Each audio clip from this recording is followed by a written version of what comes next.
They done took down Puff. They done took down all these other powerful black people. Jay-Z's like the lone standing powerful black man. Yo, if you do the track wrestling on them, Jay is them people. But I know they went up to the feds one day and they took some paperwork up there to him. Let's be very clear. This is the email that DJ Vlad sent me, his producer sent me, asking me to appear on his podcast on YouTube just after the Cassie video was released on my birthday. Where's Jay at? He's mad quiet. Like while the Puffy thing was going on. But it's obvious now that his team was being made aware that he was in those allegations also.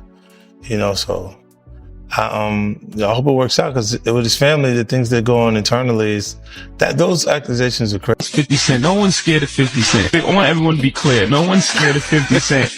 I think it was kind of taken out of context a little bit, but what do you think about it? I don't think it was taken out of context. No, I think the guy who was talking to him made him feel like a punk. You see what I'm saying? So he had to say, yo, nobody scared of 50. Let's get this clear. Nobody is scared of 50. You know, but I'm not the issue. Him making you feel like a punk is the issue. And at the end of the day, I look at it and people don't assess themselves. Even really intelligent people. Jay's a smart guy. You know what I'm saying? He'll analyze other people and other things that they're doing and not actually look at what's happening to him and his transition and difference.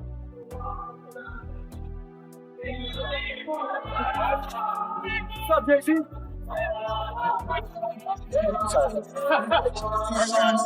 Jay, your music saved my life, man. We're Sagittarius too, Bob. Thank you so much. What's up, Jay-Z? 4 years, Jay-Z and Diddy were seen as untouchable figures. Two titans ruling hip-hop side by side. They weren't just artists. They were business partners, power players, and symbols of dominance in the industry. But according to ongoing claims and hints made by 50 Cent, that powerful brotherhood may have cracked the moment self-preservation became more important than loyalty. As 50 Cent suggests, this story goes far beyond music. It's about influence, control, and survival. When Diddy's legal troubles began stacking up, something unsettling followed. The industry fell silent. No major artists spoke up. No public defenses were made. Just distance. Behind that silence, insiders claim quiet negotiations were happening. Allegedly, Jay-Z was focused on protecting his empire, not saving his longtime associate. Some sources even claim that Jay-Z had been gathering damaging information on Diddy for years, possibly through associates like Desiree Perez, and cooperating with federal authorities. Whether true or not, these allegations paint a picture of power turning inward when pressure hit. They done took down Puff.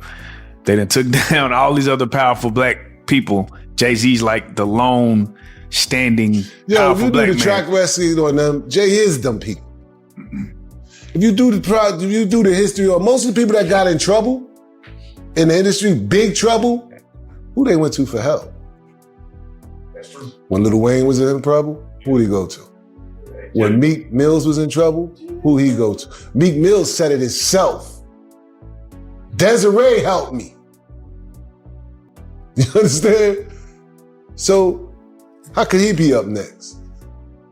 You know what I'm saying? He is them people. They go to him when they got problems. And what they gonna say if he don't come up in nothing? What they gonna say? Told you, he ain't got nothing to do with that. They still gonna cover it up anyway. But I don't think they coming after him at all. I don't think they got, like I said, I think he is them. He has a relationship with them.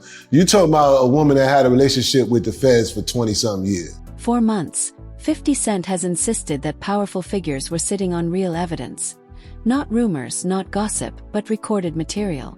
Then suddenly, 50 had enough content to build an entire Netflix documentary when no one else did. That raised one major question. Where did it come from? Industry insiders claim Jay-Z understood how dangerous those recordings were and allegedly chose self-preservation over loyalty, creating distance, managing damage, and possibly cooperating behind the scenes. Working for them. You got an agent, your agent that's in charge of you. You think she don't have no relationships with over the years with all these agents that became retired and connected and this and that and the third to they just know she got power. That's power over there. You know what I'm saying? Who you wanting one on your side? You got them on your side? You know what I'm saying? If something happened with him, it's going to be about a money situation. It ain't going to be nothing that's going to hurt. You get what I'm saying? So I don't know. I don't see them going after him. You know what I'm saying? But everything Jaguar be saying do flourish. What truly raised eyebrows was the legal angle. As alleged victims began coming forward, Jay-Z's personal attorney, Alex Spiro, appeared repeatedly in matters connected to Diddy's case. Sean Carter is just as bad as the diddler. And I know that for a fact. I got the scars to prove it. You want to know what a box cutter feels like going into your skin and ripping you? I can tell you how it feels.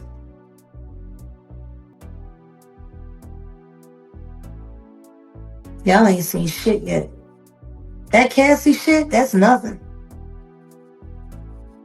I'm saying Sean Carter remembers everything he did to me and he's got it on tape.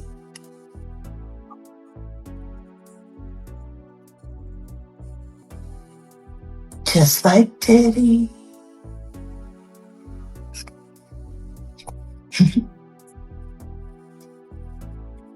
And they're gonna be crazy. It's gonna be the women that give him in the end. According to critics like Jaguar Wright, Jay-Z has always known how to move before everything collapses. She claims he doesn't wait for the fire to consume the building. He exits early and lets it burn behind him. In her view, Jay-Z's greatest skill isn't music or business, but timing. That timing is exactly what raised questions as Diddy's situation continued to worsen. Suddenly, 50 Cent appeared to have leverage, access, and confidence, along with enough backing to challenge figures no one usually touches. For many observers, that shift didn't happen by accident. It fueled speculation that someone powerful helped open the door from the inside. Some believe Jay-Z knew the recordings existed long before the public did. And if he understood they were eventually going to surface, quietly distancing himself, or even handing information over, may have been the cleanest exit possible. Protect your empire. Katais. Let the fallout land elsewhere. 50 Cent has never stated this outright, but he hasn't denied it either. Instead, he's repeatedly suggested that the betrayal didn't come from enemies. It came from within, people smiling for cameras while planning their escape. Now, Hollywood is uneasy, because if Jay-Z truly turned on Diddy to save himself, this wasn't just a friendship ending. It was a calculated move. And as more details emerge, people may finally understand why the silence around this situation felt so loud. When asked why she focuses so heavily on Jay-Z, Jaguar Wright offered a blunt explanation. They are connected. You can't separate one from the other. These are criminals. Diddy is a dealer, and so is Jay-Z. The proof is there. How many up people does he have to be around before people see him for who he is? It seemed like these artists are trying to run away from their past. Diddy changed his name multiple times to say, that's not me. I'm trying to move beyond Diddy. I'm Love now. It seems like Jay-Z would try to run away from his past. Calling that love and anything that he did love. Brother love. What kind of love? Baby oil love. Baby love. Baby love. Explicit love. Hey! They never thought that hip hop would take it this far. Oh man, it's different now. These lyrics are all hitting different right now. All the people talking about fathers. In her view, discussing one without the other is pointless. They move together, rose together, and if everything collapses, they collapse together. To Jaguar, they are inseparable figures tied to serious alleged wrongdoing. Sean Carter is responsible for enacting Hype Williams to put put Aaliyah on a faulty plane to move her out the way as punishment for rejecting him. And so he could level up Beyonce, who was struggling. Let's just say allegedly that happened. Now I want you to think about 106th and Park with Mary J. Blige. Free, who is a victim of Sean Carter. Yeah. Mary J. Blige, who is a victim of Sean Combs, are sitting there talking about the death of Aaliyah amongst each other. Think about that. You got a Diddy victim, you got a Jay-Z victim, and you got a superstar gone. They know what happened. And yet, they had to sit there and have that conversation like they didn't know who did it. Think of the power of that moment. Think about Claudia Jordan right now. Claudia Jordan don't ever mention my mother name. She mentioned it yesterday. Talking about why people are afraid to come forward. You mean like you? You was Diddy girl. Corey was Jay-Z girl. Why don't you claim your friend? Claudia. So, Jack, when you say... When I say Corey, I'm talking about Kathy White. Oh, yeah. That's what I was about to ask. Jay-Z's pregnant mistress, who died of an imaginary aneurysm. Just like the woman who was best friends with Kim and Kimura, who wrote the book Bling and died as soon as it made the bestsellers list. People also noticed another detail. Jay-Z and Beyonce were reportedly losing followers daily, yet neither addressed it. No statements, no denials, no explanations. Just silence while acting normal. Jaguar didn't see that silence as confidence. She saw it as fear. Jaguar didn't see that silence as confidence. She saw it as fear. Why does it all come to a head now? Why now? Why? Because he's the acceptable monster at this time. Like R. Kelly was the last time I sat on this couch. So who's next? Y'all don't see the lineup? Yeah, we see the lineup. I'm just waiting to see who's next. Jay-Z is setting Diddy up. Why is everyone having such a hard time? He ain't doing shit different. He lined up D. Haven, stole his life and identity. He lined up Big L, stole his life and identity. He lined up Dame Dash, stole his life, identity, and took his love. Lined up R. Kelly. He wants to be the one. Yeah, shout out D. Haven. He actually hit us up, wanted to tell this story. You need to talk to D. Haven. Yeah, we need to talk to him. I told you that last year when I put you on the phone. In her view, the criminality extends beyond Jay-Z. She believes his wife, Beyonce, is implicated as well. Why your husband don't want to put his seed inside of you and put it in everybody else? Wild in this world, yo. It's funny, you open up Beyonce's internet, it just gets weird. Beyonce's internet. That's what we're calling that it. That belongs to the devil. Unless you calling that the devil, she ain't nothing but an employee. Oh. And half of which dumbass bitch. So, you know, it's funny that it's crazy you say these things. Why don't nobody want to accept that? I think she went and the girl cats.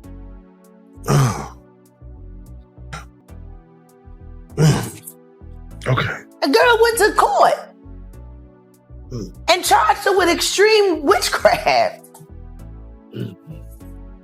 She was hypnotized. Beyonce came and she was in there eating on her and shit while she was asleep. You know, snacking on his big people cats. And guess what? They wouldn't give her the restraining order. They just told her to stay away from Beyonce and work for somebody else. Guess what? She's having a hard time finding work too. Which is interesting because she's a brilliant musician. And she was trained at the esteemed Berklee College of Music. Handpicked by my very good friend, Terry Lynn Carrington, Dr. Terry Lynn Carrington, who put together Beyonce's entire female band, which was Matthew Knowles' idea because he couldn't get Beyonce to stop people. Guess you didn't know your daughter well enough because she just started all the girls. She revealed that appearing on Piers Morgan's show wasn't part of her original plan. The opportunity came through her team, and she agreed because she trusted Piers' reputation for fact-checking. She believed that if her statements passed scrutiny from his producers and lawyers, the public would have no choice but to take her seriously. And she was right. The interview didn't just go viral. It sparked immediate fallout. Other media personalities scrambled to respond, some attempting to discredit her once again. Among them was DJ Vlad, who openly dismissed her claims. Sit with us. No, I know. Never. He said he would never sit with me. He would never have me on it. He never wanted to talk to me. He never would. But I got receipts. Vlad, why did you reach out to Jag back in June asking for Jag to be on the show? Why you do that, Vlad? Vlad, why you playing in our face? Why you lying? Why you lying on his podcast? And Vlad, and your fat wife. We'll stop there. Damn. Damn. Let's be very clear. This is the email that DJ Vlad sent me, his producer sent me, asking me to appear on his podcast on YouTube just after the Cassie video was released on my birthday. I saw it.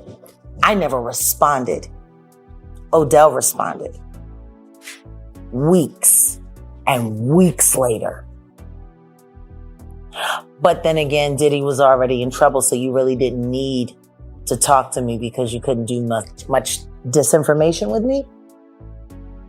I guess that's why your friend from the Star Report, or should I say the Comet Report, because he crashed out just like a comet. I guess that's why he was so upset when I started asking him relevant questions about why he's propping up a liar. At this point in time, Vlad, I think it's only fair to say that Carol Johnson, your assistant, unless you're saying you didn't know, she sent this on your behalf. She took things further, reminding everyone that months earlier she had warned recordings were being quietly moved, sold, and traded. At the time, critics said she had no proof. Now, lawyers involved in ongoing cases confirmed they had seen the very same materials Jaguar had predicted. I didn't even know Vlad was going to be on. Oh. Like I said, it was brilliant. Wow. Because everything that he said, denouncing me and then confirming me and then talking about, that all happened a day before the report about the 9-year-old boy was released. And before people started confirming that the video that was being shopped around was Bieber and Diddy. See, that's the problem with running your mouth, Vlad. That's the problem. You didn't realize on Monday that every word that you said was going to be invalidated on Tuesday. See, that's what happens when you're a liar. See, I didn't have to worry about what I said on Monday, because I knew what I said on Monday was going to hold up on Wednesday. The truth needs no support, just time and room. That was the turning point. She explained that while lies require constant reinforcement, the truth only needs time and space to emerge. The other person that was with them, they go up to the feds with all this paperwork. You understand? And I mentioned this before. You understand? They not only talking about the extortion stuff, they talking about how they trying to be made to to have this what you call this promotion, this distribution thing,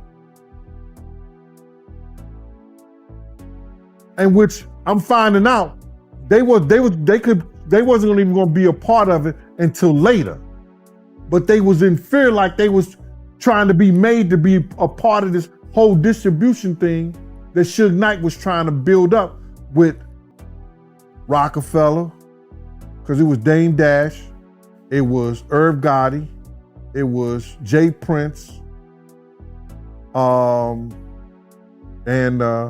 Death Row. You understand what I'm saying?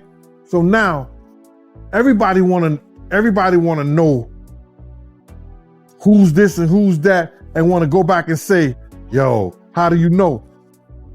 It came from the horse's mouth. He said he got all the paperwork to prove it. Kirk Burrows said it plenty of times, but nobody won't sit down with him. I mean, like, you won't get none of these, these radio stations and all this stuff like that to sit down with him. He said, I got the paperwork.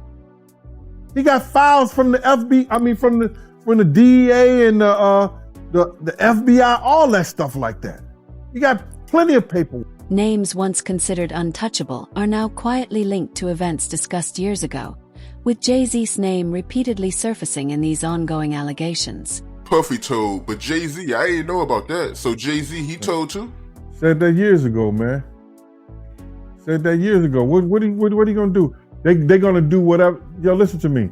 They're the reason why rap in New York went down the drain. They made sure that these young cats didn't come up with platforms and didn't come up with situations.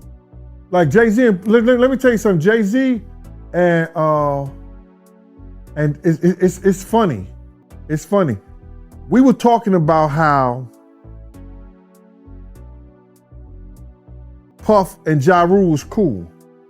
But at one time, Puff was trying to trick Ja Rule into going at Jay-Z. That whole weekend that he was with Sarah. The whole weekend they was in that hotel room. That day they was in that hotel room. All the way coming back on that G5 jet. He was trying to talk Ja Rule into going at Jay-Z. But now him and Jay-Z is like freaking frat. Crazy how things work out, huh? Alliances shifted rapidly. Observers also noted Puffy's influence in media and business. Moments when broadcasts avoided commercials, conflicts where some powerful figures faced sudden consequences while others remained untouched. Patterns emerged. When Kanye West publicly challenged Puffy and hinted at his business ties, the fallout was swift and unmistakable. Speaking of Kanye West, he made a comment on Drink Champs and he said that Puffy was the feds. What you think about him saying that? Well, when he's talking about the feds, he could be saying that he's their ear. Puff is the one who goes back and he tells, like he did when Suge, when Jay Prince, when Irv Gotti, I think it was Irv Gotti could have been a part of that too.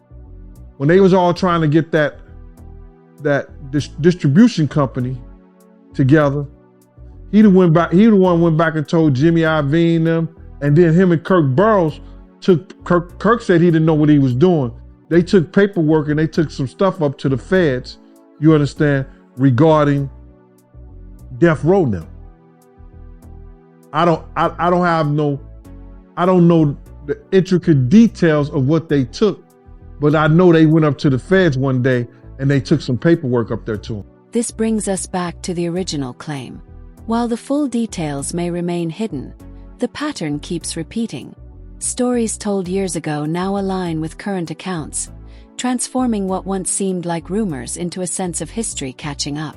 Interestingly, those who come forward or snitch often do so while still fearing the very people they expose. What happened is that I guess Pac had got whiffed that Jay-Z was in town. Well, you know he gonna do a show because Jay-Z, he doing a show. But you gotta realize Jay-Z had became an enemy of Pac because I think he had said some was gonna do a song with Big or whatever like that, the whole 9 yards. So Jay is now Pac's enemy too. So Chaz Williams, who was over Black Hands. Black Hands was one of the labels who did that. Black Gangster had every artist in New York on, and Chaz, who is now getting into the music business, has become a music executive, and he was once a former gangster who was on American Gangster BET because they had him down for robbing 161 banks. That's what they put in their program and everything. But Chaz was a gangster in New York City that became a music executive. So he gets a phone call saying that Jay is not going to come out the room because Tupac threatened him. So he's not going to do his show. Can he make some phone calls, you understand, to get Pac off the booth? So I think he may have talked to Big D, and Big D and Eric B called Suge, and Suge was laughing, saying that wasn't him. Because they tried to make it seem like it was Suge that was doing it, but it was Pac. So I guess Suge called Pac. Pac let him go ahead and do his show and everything like that. But Jay was scared to come out his room. So that story was really true about Jay-Z being afraid to come out his hotel room. Yeah, come on, man. Yeah, he was scared. Probably still is scared. Gene says that later, many tried to downplay the story or act as if it never happened, but he remained steadfast. He also explains why there was such a push to calm tensions quickly. At the time, talks were underway to build bridges between the East and West coasts, including discussions about forming a Death Row East style movement featuring artists from New York and California. If a conflict had erupted between Tupac and Jay-Z, that entire plan could have collapsed immediately. Going to call a dissension because they were trying to start Death Row East Coast. And that would have been Pac, Eric B, and you know what I'm saying, all the dudes here in New York. So then they're going to have groups coming back and forth from Cali to New York. So it was just good business just to chill out with that. But they was trying to chill out the whole thing. They had a big meeting and Puff wouldn't send a representative or let Zip or Chaz represent him in the meeting. Yeah, that's a wild story. Yeah, who told you this story, if you don't mind me asking? I was there. Oh, wow, I didn't know that, man. I didn't know you was there. So you was there when Jay was scared to come out his hotel room. I had no idea, man. I used to roll with Chaz every day, bro. And then it came out. And then it came out, somebody else told the story. But that I think it may have been Dame Dash or something like that told the story. A lot of my stories get out, man, but they don't believe when I tell them. They believe it when they hear somebody else. The silence makes more sense when past stories are lined up with what's emerging today. The picture becomes clearer as the same names resurface and familiar patterns repeat. People who spoke out years ago now appear to be validated. The real question is whether even more will come to light soon. What do you think? Will new details finally be revealed? Share your thoughts in the comments below.